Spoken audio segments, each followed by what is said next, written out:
So yan, so mapagpalang araw po sa atin lahat mga kalingap. Ayan po, andito po tayo ngayon sa labas. So, dahil today is Sunday at may nag-invite po sa atin na isang kaibigan. Matagal na po nating hindi nakikita, almost 5 years na rin since na umalis po kami dito ng Antipolo. So nalaman po nila na kami ay nandito nga po sa bahay ngayon sa Antipolo, kaya nag-reach out po si Pastor. Ayan, best friend po ni Rich. Nag-reach out po na nagbanding naman daw po silang dalawang magka-best friend. Kasi matagal na po natin silang hindi nakakasama, no, since na umuwi tayo ng Bicol.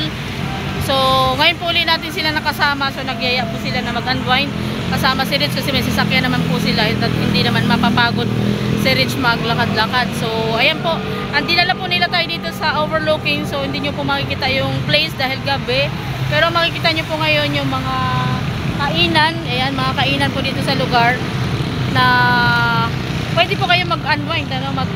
Pag gusto nyo maglibang-libang, ayan, sa gabi pwede po kayong pumunta dito sa Painaan po ito, lugar ng Painaan sa Marilaki Highway. Makikita nyo po ito sa Marilaki Road. So ito po siya, medyo maganda po yung place at ngayon ko lang po uli narating ito simula nung umalis kami dito. At ngayon nga po ay napakaganda na po pala talaga ng lugar na ito, no? Parang almost 5 years na din na hindi kami nakakaikot dito, kaya nakita ko yung mga bagong bukas na mga establishment dito. Ang gaganda po talaga po, oh, makikita nyo, buhay na buhay po ang kalsada, ang tabing kalsada, oh. Paggabi nagkikisdapan yung mga ilaw sa mga gotohan, bulaluhan, sa mga gustong kumain ng bulalo. Ayan si Rich at saka yung best friend niya. Ayan, niyaya niya kaming magkita naman daw sila mag best friend. Ayan, pareho silang mataba. Ayan, best friend yan sila since binata pa po sila. Hanggang ngayon ay sila pa din ang mag best friend. Medyo matagal na po kami hindi nagkikita since na umuwi kami ng Bicol. So nag-reach out siya at meron naman silang sasakyan. So sabi namin ay okay naman at hindi naman mapapagod si Rich maglakad. So ayan, sa mga gusto pong pumunta at magpalamig, ayan, pwede po kayong pumunta dito sa lugar ng ng Painaan, Buso-Buso. Yan, makikita nyo po yung paligid ay talagang buhay na buhay. Lalo na paggabing ganyan, no? Gotohan, ayan. Karamihan po dito, gotohan, bulaluhan, ayan. At fresh air, ayan, dahil ito po ay kabundukan. Dito po itong lugar na ito, kabundukan. Hanggang pa po dun, ang diretso po ng lugar na ito, ang kalsada na yan ay papuntang Sampaloc, Tanay. Yan, palabas na siya ng Laguna. Pililya muna, Pililya Rizal, tapos lalabas ka na ng Laguna. Ang madadaanan mo po yan ay puro kabundukan na siya. Pero dati po ay nakakatakot yung daanan dahil nga kabundukan siya. Ngayon po hindi po namin alam na ganito na pala siya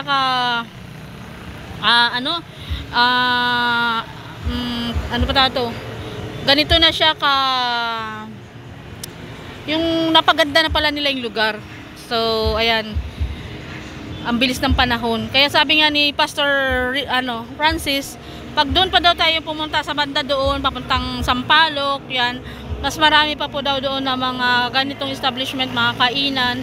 At marami daw po doon mga campers na nagka-camp doon sa bundok ng Marilaki sa Sampaloc, paakyat ng Sampaloc. So minsan po dadaling ko po kayo doon kapag umigi na po ang pakaramdam ni Rich. Ayan, makakarating din po tayo doon sa lugar na yon. So ngayon maingay ang paligid at kalikaliwa ang sounds at hindi natin lang kung may copyright ito, pero yaan nyo na at para makipakita ko sa inyo yung paligid.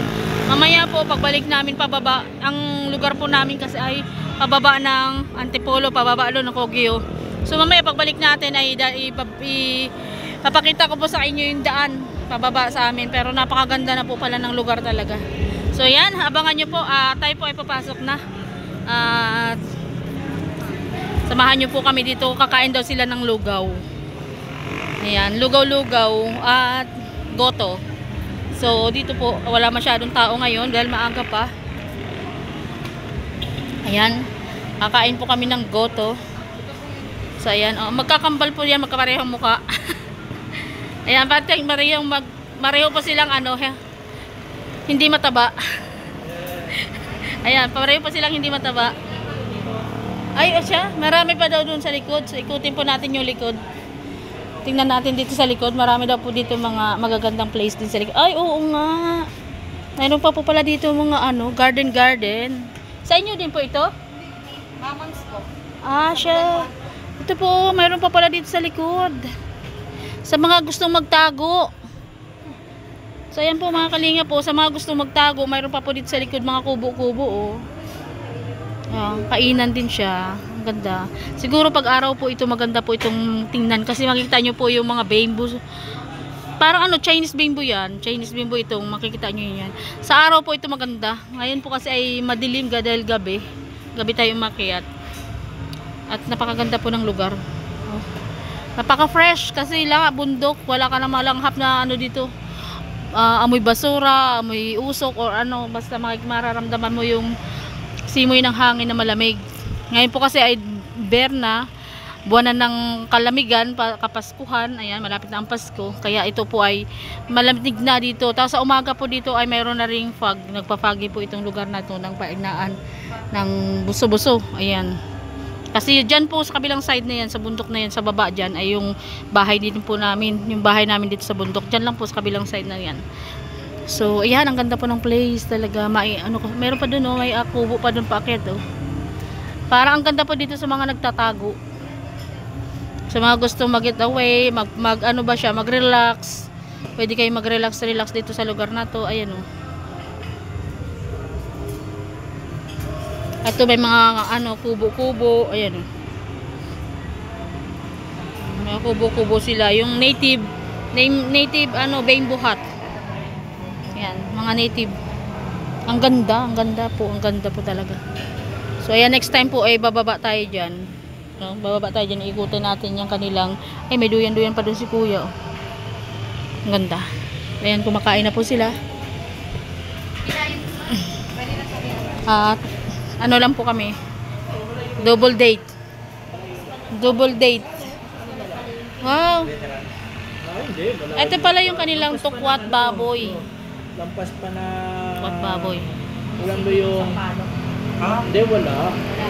Ito po si Sister Ned. Ito po si Pastor Francis. Ayan. Ayan po yung best friend nila po. Best friend ni Rich Falcon.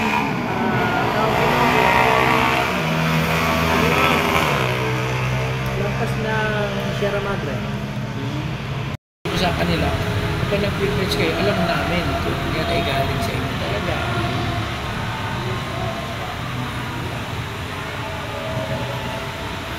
Si Ate Meg, ang nahirap sa ginagawa namin kasi mga... Ayan guys, lumipat ulit tayo ng lugar. Ayan, nandito naman tayo ngayon galing sa Bulaluhan, ay pupunta naman tayo ngayon daw sa Cafe Sinauna. Ayan, Cafe Sinauna naman tayo. So, nagaya pa rin si Pastor. Thank you po sa mag-asawa na nag-treat po sa atin dito sa pag-iikot ngayong gabi. So, kasama pa rin natin sila Pastor Francis at saka si Sister Ned. Sa Cafe Sinauna. So, tingnan nyo po yung place. Ito yung kanilang Cafe Sinauna. At meron po siyang overlooking sa taas. Mamaya paakyat po tayo. Ito siya. Ang ganda ng Cafe Sinauna.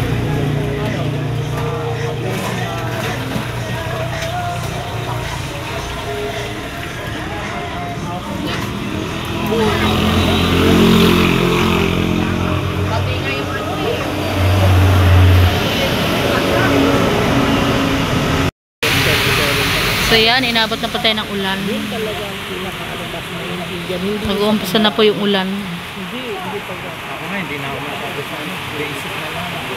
Yung greatest harvest, mangyayari yan. Kasi nga, kapag ginawa mo yung katulad mo, kapag ginawa mo talaga yung ano, kaya nga, hindi nga kailangan mo kasi siyempre, na ka talaga. Makabot ka ng talo. Kaya rin natutuwa yung kuya ba? Kasi, karamihan sa mga youth. And guys, nakauwi na po tayo dito sa bahay. Hindi ko na po natapos yung ating video dun kanina sa ating pag-iikot dahil nga po sa sobrang lakas na ng ulan kanina. So kami po ay hindi na rin nagtagal dun sa kapisa na una at umuwi na nga po kami dahil hindi po pwede sa Rich maulanan.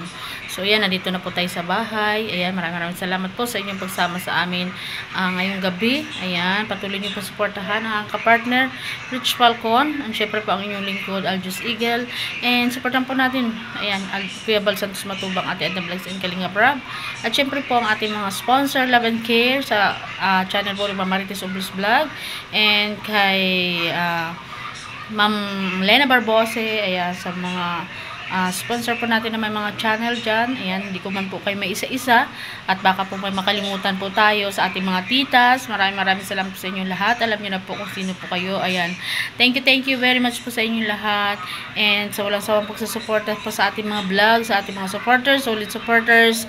Ayan, maraming salamat po sa inyo lahat, and God bless po. Minsan po ay magla-live din po tayo sa update kung bakit po tayo hindi pa nakakabalik ng daet at nandito pa rin po tayo sa Antipolo hanggang ngayon. So ayan, sana po ay patuloy nyo pa rin po kami suportahan sa aming mga video, sa aming mga vlog dito, pa isang vlog dito sa lugar ng Antipolo habang po tayo ay nag-i-stay dito at hindi pa po tayo nakakabalik ng daet. Maraming salamat po sa inyo lahat. God bless po, and mabuhay po tayo lahat. Bye-bye po.